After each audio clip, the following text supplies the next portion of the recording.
आपने गलत किया अम्मी, आपको ऐसा नहीं करना चाहिए था। बाबा की परेशानी में आपको उनका साथ देना चाहिए। बाबा उन्हें 2-3 दिन यहाँ रखते, फिर कोई और इंतजाम कर लेते। लेकिन शायद आपके इस रवैये के बाद बाबा अब उन्हें कहीं नहीं भेजेंगे और जिद में आकर इसी घर में रखेंगे। अगर आप थोड़ा सब्र कर लेती तो उन लोगों को इस घर से निकालने का कोई तरीका निकाल लेते हम लोग। बस बहुत हो गया। तुम सब मुझे ऐसे ट्रीट कर रहे हो जैसे मैं हर घर आए मेहमान के साथ ऐसा ही रवैया रखती हूँ। उन्हें इस घर में नहीं देखना चाहती हूँ मैं, और मेरे पास इसकी वजह भी है। क्या समझते हैं बाबा भेज देंगे उन्हें यहाँ से? जो कुछ हुआ उसके बाद ये नामुमकिन है, और बाबा अपने फैसले से किसी सूरत पीछे नहीं हटेंगे। देख लेना, इसी घर में रखेंगे उन लोगों को।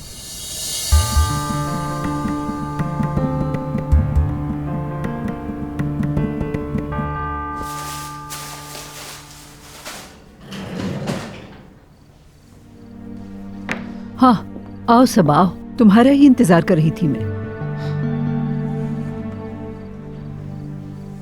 माफ कीजिएगा, मुझे देर हो गई। कोई बात नहीं, चलो छोड़ो, यहाँ बैठो और मेरा इंतजार करो। घर में मेहमान आए हैं, मुझे उनका इंतजाम करना है। मैं जल्दी वापस आ जाऊंगी। चलो बैठो तुम।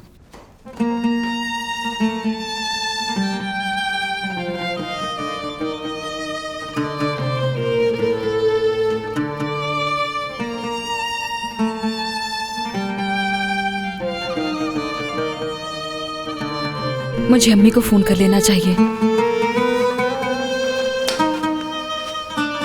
नहीं, बेहतर है अम्मी के फोन का इंतजार करूं मैं।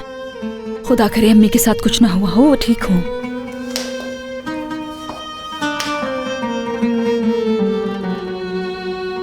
ये कमरा काफी अरसे से बंद था, आज आपको गुजारा करना पड़ेगा। कल हम इसे साफ करवा लेंगे। उसकी फिक्र छोड़ दे आप, हम खुद देख लेंगे।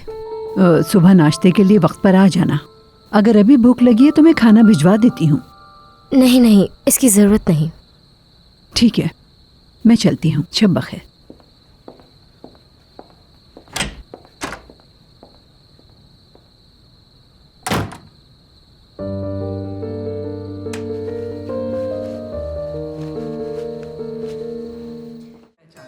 और आप ना भूलिएगा to subscribe to Aan TV's YouTube channel for more entertainment.